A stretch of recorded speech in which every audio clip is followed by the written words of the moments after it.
If you've been staring at that Disney Plus gift card and wondering how to make it work, you're not alone. Many people struggle with figuring out how to redeem it and access their favorite shows. So don't worry. By the end of this video, you're going to be able to redeem your Disney Plus gift card in no time. So listen up. First, you're going to head to the Disney Plus website or open the Disney Plus app. So once you're there, you're going to sign into your account or create one if you don't have one yet.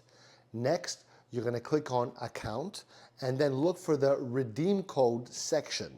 So you're going to enter your gift card code, which could be on the back of the card. After that, you're going to see the amount of your gift card added to your account. Okay?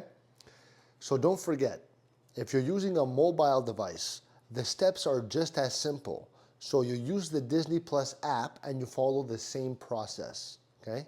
So now you're ready to stream movies and shows from Disney, Pixar, Marvel, Star Wars, National Geographic.